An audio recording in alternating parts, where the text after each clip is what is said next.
नाज़रीन करام, आप देख रहे हैं साला डिजिटल उर्दू पर आज का न्यूज़ बुलेटिन, जहां हम आपके लिए मुल्क और दुनिया की अहम और मुस्तनद खबरें पेश करेंगे। सियासत, समाज, मईशत, मज़हब और अवामी ज़िंदगी से जुड़ी ताज़ा पेशरफ्त के साथ अहम फैसले, नुमायां वाक़यात और वो सब कुछ जो आपको बाखबर रखता है। चलिए खबरों का आगाज़ करते हैं। Supreme court of the United states ने जुमे को सदर डोनाल्ड ट्रंप के आयद किए गए वसी आलमी टैरिफ गैर आइनी करार देकर मनसूख कर दिए, जिसे उनके माशी एजेंडे के लिए बड़ा झटका समझा जा रहा है। 6 के मुकाबले में 3 जजेस के फैसले में कहा गया कि हंगामी इख्तियारात के कानून के तहत लगाए गए ये टैरिफ, जिनमें तकरीबन हर मुल्क पर आयद किए गए रेसिप्रोकल टैरिफ शामिल थे, आइन से मुताबिकत नहीं रखते। अदालत की अक्सरियत ने करार दिया कि आइन के तहत टैक्स आयद करने का इख्तियार कांग्रेस को हासिल है और टैरिफ भी टैक्स की ही एक शक्ल है। चीफ जस्टिस जॉन रॉबर्ट्स ने तहरीरी फैसले में कहा कि आइन के मुताबिक टैक्स आयद करने का कोई इख्तियार इंतज़ामिया को नहीं है, लेकिन जस्टिस सैमुअल क्लैरेंस और ब्रेट ने फैसले से इख्तिलाफ किया। डोनाल्ड ट्रंप ने अक्सरियती फैसले को बाइसे शर्म करार दिया। फैसला उस वक्त जारी हुआ जब वो दोनों जमातों के तकरीबन 2 दर्जन गवर्नर से मुलाकात कर रहे थे। अदालत ने यह वाज़ेह नहीं किया कि क्या कंपनीज अदा किए गए अरबों डॉलर्स टैरिफ वापस हासिल कर सकेंगी या नहीं।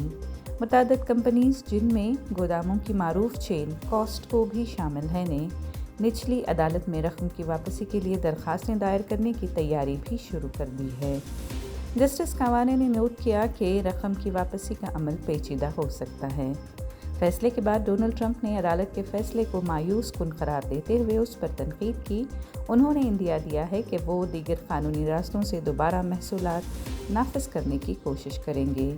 मीडिया रिपोर्ट्स के मुताबिक ट्रंप ने मुतबादल कानूनी शक़ ट्रेड एक्ट 1974 के सेक्शन 122 के तहत 10% आलमी टैरिफ नाफिज करने के लिए एक नया सदारती हुक्मनामा भी जारी किया, जो महदूद मुद्दत के लिए मौसर होगा। अदाकार और सियासतदान विजय की पार्टी तमिलगा वेट्रिकलगम टीवीके ने वाज़ेह किया है कि वो भारतीय जनता पार्टी के साथ किसी भी सूरत इत्तेहाद नहीं करेगी, चाहे उसके लिए कितने ही दबाव क्यों न डाले जाएं। पार्टी के जनरल सेक्रेटरी अरुण राज ने बताया कि भारतीय जनता पार्टी ने मुख्तलिफ तरीक़ों से दबाव डालने की कोशिश की, यहाँ तक कि सीबीआई की इंक्वायरी और विजय की फिल्म जननायकन को रोकने तक बात पहुँच गई। अरुण राज के मुताबिक विजय पहले ही नज़रियाती इख्तिलाफ़ात की बुनियाद पर बीजेपी से इत्तेहाद से इनकार कर चुके हैं। उन्होंने ऑल इंडिया अन्ना द्रविड़ मुन्नेत्र कळगम AIADMK के साथ भी किसी इत्तेहाद को खारिज करार दिया है।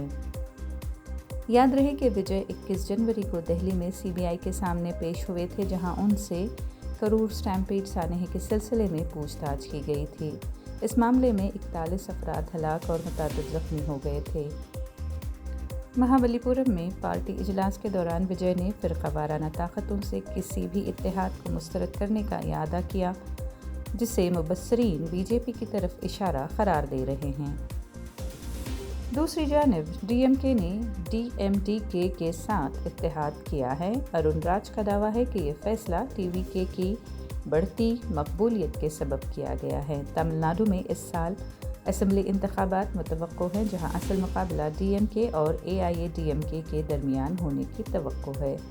DMK की क़ियादत वाले इत्तेहाद में इंडियन नेशनल कांग्रेस समेत दीगर जमातें शामिल हैं, जबकि AIADMK NDA की क़ियादत कर रही है, जिसमें BJP और PMK शामिल हैं। बेंगलुरु पुलिस ने साबिक़ मुडा कमिश्नर के खिलाफ मुबैना तौर पर जारी दस्तावेज़ और मन घड़त ऑडियो क्लिप सोशल मीडिया पर अपलोड करने के इल्ज़ाम में समाजी कारकुन स्नेहमयी कृष्णा को गिरफ्तार कर लिया है। पुलिस के मुताबिक मैसूरू के रिहायशी कृष्णा को सेंट्रल क्राइम ब्रांच ने हिरासत में लिया। ये कार्रवाई उस शिकायत के बाद अमल में आई है जो सीनियर कर्नाटक एडमिनिस्ट्रेटिव सर्विस अफसर और साबिक़ Mysuru urban development authority commissioner DB Nitish ने दर्ज कराई थी। 18 फरवरी को Bengaluru city cyber crime police station में मुकदमा दर्ज किया गया। इल्ज़ाम है कि मुलज़िम ने शिकायत करंदा की तस्वीर इस्तेमाल करते हुए जाली दस्तावेज़ और एक फ़र्ज़ी ऑडियो क्लिप तैयार किया और उन्हें अपने फेसबुक अकाउंट पर अपलोड करके अफसर के ख़िलाफ़ हतक आमेज़ मुहिम चलाई।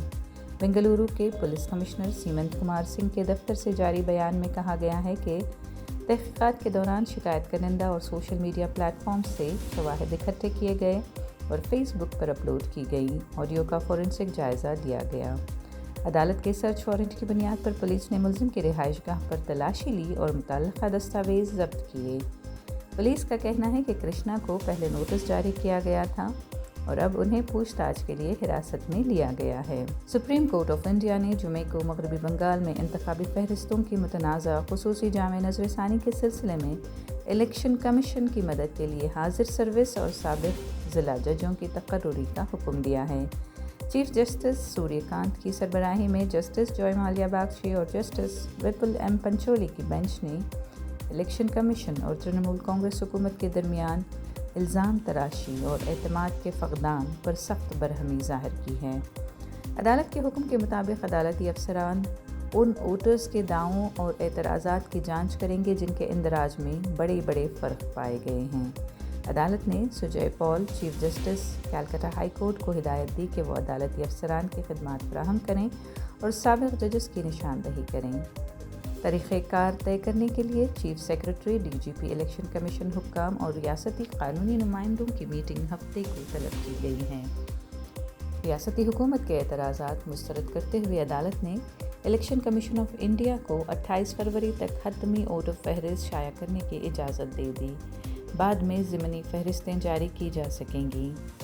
रियासत के सीनियर वकील श्याम दीवान और कपिल सिब्बल ने खुसूसी अफसरान के इख्तियार पर तशवीश ज़ाहिर की। इलेक्शन कमीशन का कहना है कि खुसूसी रूल अफसरान का निज़ाम इब्तिदा से मौजूद है।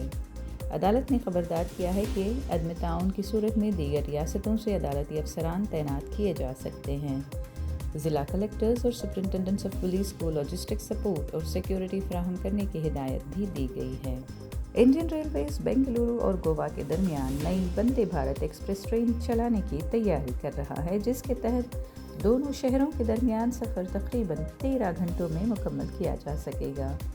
मौजूदा ट्रेन बेंगलुरु के यशवंतपुर स्टेशन से रवाना होकर गोवा के मडगांव स्टेशन तक जाएगी। इस मंसूबे का मकसद मुसाफिरों को तेज़ रफ्तार, आरामदा और जदीद सहूलियात से आरास्ता सफ़री सहूलत फराहम करना है। खुसूसन सयाहों और कारोबारी अफराद के लिए ये सर्विस अहम साबित हो सकती है।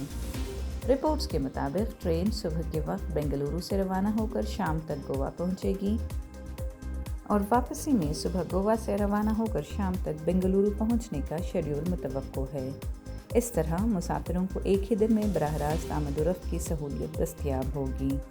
अगरचे वंदे भारत ट्रेनें तेज़ रफ्तार के लिए तैयार की जाती हैं, लेकिन जोग्राफियाई हालात के बायस इस रूट पर औसत रफ्तार निस्बतन कम रहने का इम्कान है। साउथ वेस्टर्न रेलवे ने मंसूबे की तफसीली रिपोर्ट रेलवे बोर्ड को इरसाल कर दी है। हतमी मंजूरी के बाद बाज़ाब्ता ऐलान, मुकम्मल टाइम टेबल और किरायों की तफसीलात जारी की जाएंगी। आज के न्यूज़ बुलेटिन से इतना ही। अगली मुलाकात तक इजाज़त दीजिए, तब तक बाखबर रहें और अपना ख्याल रखें। कमेंट सेक्शन में हमें ज़रूर बताएं कि आप कौन सी न्यूज़ सुनना चाहते हैं। सालार डिजिटल उर्दू को सब्सक्राइब, लाइक और शेयर ज़रूर करें।